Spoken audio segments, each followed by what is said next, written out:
जानकी दास का बेटा महेश शहर में नौकरी करता था। वो अपनी बहू सुमन के साथ गांव में रहते थे। महेश की शादी को 1 साल हुआ था। शादी के तुरंत बाद ही महेश को काम मिल गया तो उसे शहर जाना पड़ा। महेश अक्सर अपनी पत्नी से फोन पर बात कर लेता था। हेलो, हाँ आ रही है मुझे आवाज। और तुम ठीक ठाक पहुंच गए? मैंने तुम्हें मटरी बनाकर दी थी, वो रोजाना चाय के साथ खा लिया करना। और जैसे ही घर का प्रबंध होता है तो मुझे बता देना, मैं गाड़ी पकड़कर आ जाऊंगी।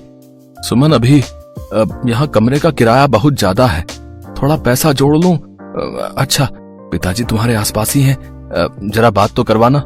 वो मेरी चिंता में होंगे कि मैं पहुंचा हूँ या नहीं। अभी बाजार गए हैं। अच्छा, अब दोबारा छुट्टी कब होगी मुझे पहले ही बता देना, ताकि मैं तुम्हारे लिए कुछ खाने पीने की बढ़िया चीजों का इंतजाम कर सकूं। इस बार तो सिर्फ तुम 2 दिन के लिए आए थे, अब की बार 1 हफ्ते की छुट्टी लेकर आना। सुमन फोन रख देती है। बहू, मैं तो घर पर ही था। तुमने महेश को झूठ क्यों बोला? और तुम ये तैयार होकर कहाँ जा रही हो? अपने काम से काम रखो, बाजार जा रही हूँ सब्जी लेने। शाम की रोटी का इंतजाम करना है या नहीं? फिर रात को बोलोगे कि कुछ खाने को नहीं बनाया। आ जाऊंगी थोड़ी देर में। रोजाना इसका यही काम है, जब देखो घर से बाहर रहती है, पता नहीं कहाँ जाती है।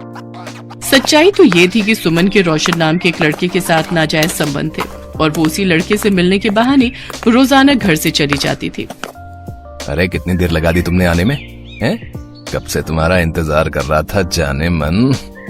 क्या करूं मैं भी, वो बुढ़ा ससुर मुझे घर से निकलने नहीं देता। ऊपर से महेश भी बार बार फोन करता रहता है। उसने भी मेरी जिंदगी खराब की हुई है। पता नहीं कहां से इन गरीब भिखारियों के घर शादी हो गई है। जब देखो हर चीज को तरसती रहती हूँ। पता नहीं इन लोगों से कब पीछा छूटेगा। मुझे लगता था इन लोगों के पास कुछ होगा, इसीलिए मैंने मामी को इनसे शादी के लिए हाँ कह दी थी। पर ये लोग तो बिल्कुल भिखारी हैं, इनके पास कुछ भी नहीं है। अरे तो कोई